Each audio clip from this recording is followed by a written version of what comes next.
How many guys are going to resist even reading the book, let alone going to one of these events because their wife wants them to do it? Well, you know, it's interesting because, you know, so many of the men are sent by their wives, registered by their wives, registered by their wives. You know, if the form is filled out correctly, their wife did it. And so, you know, it's just the way it is. It's interesting because they know they need it, but when their wife's telling them, it's just this hard thing. But what you see is, I mean, you trust God and the Spirit of God to do His thing, no matter what got them there. All right?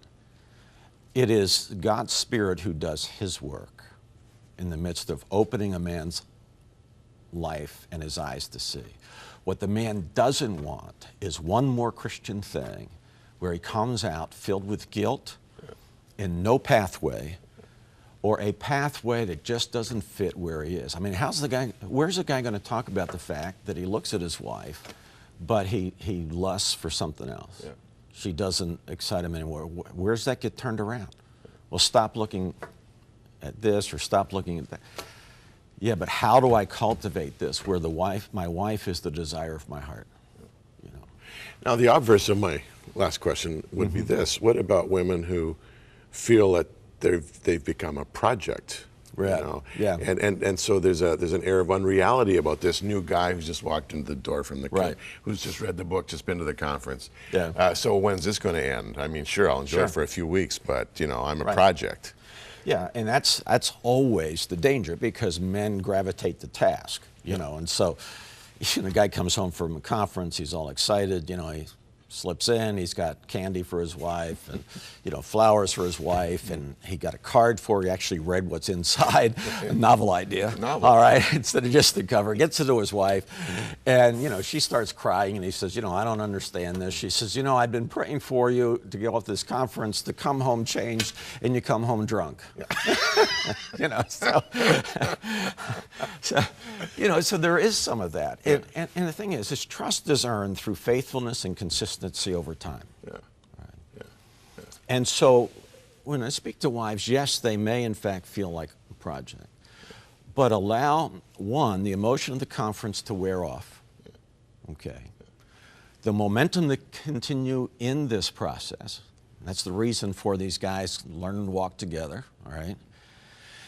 And then enable God to see the change from, because the husband may even begin with it as a project. Okay. But then as barriers are broken down, as hearts begin to move closer and the Spirit of God moves, those things start to fall away. Now I cannot say they'll fall away on week 3. No. You know, I also can't say that it'll be 6 to 8 weeks only. But if you don't give a man a deadline, you know, it's going to happen.